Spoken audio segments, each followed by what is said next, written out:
You're known largely for either upright, albeit shaded, dramatic roles or wonderfully silly comedy characters, but you've also played villains now and again throughout your career.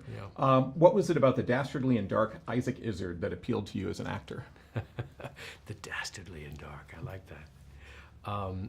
I like that he had humor inside the evilness, I guess. He's a man obviously bent on worldwide destruction. Why not go for the full enchilada?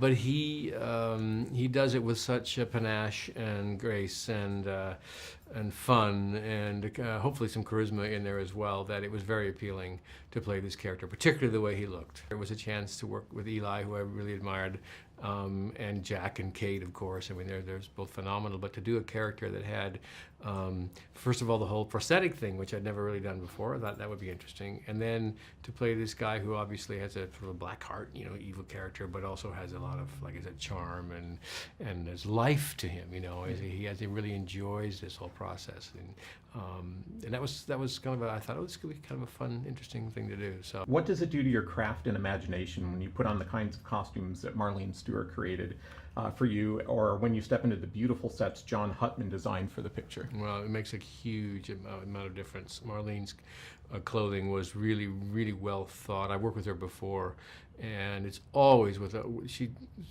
pays great attention to detail and getting everything just right, and details that I'm a detail person, would completely miss, but they're there, and all that stuff sort of enhances the character, I think, and also provides inspiration for me when I look at something or I feel the way wardrobe fits, you know.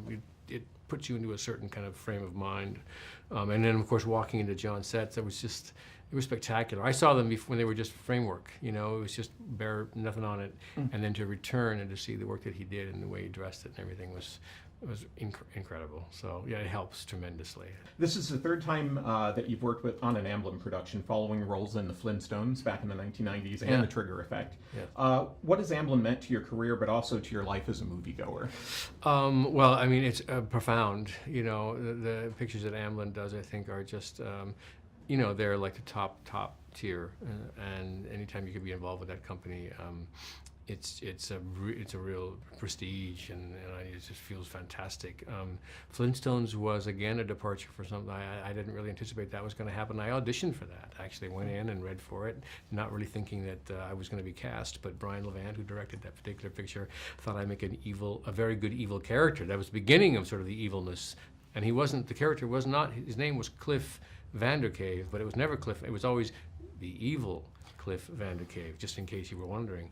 So that started the relationship with Amblin, and then of course David Koepp directed A Trigger Effect with Elizabeth Shue and Dolan Mulroney, and that was another sort of a meditation on, you know, what would happen if civilization as we know it sort of begins to come apart at the seams. And it was really it was a fantastic journey as well. So Amblin, yeah, I keep returning to the Amblin family quite happily, actually. Well, it's great to have you in this picture. Thank you, Stephen. Nice to be back.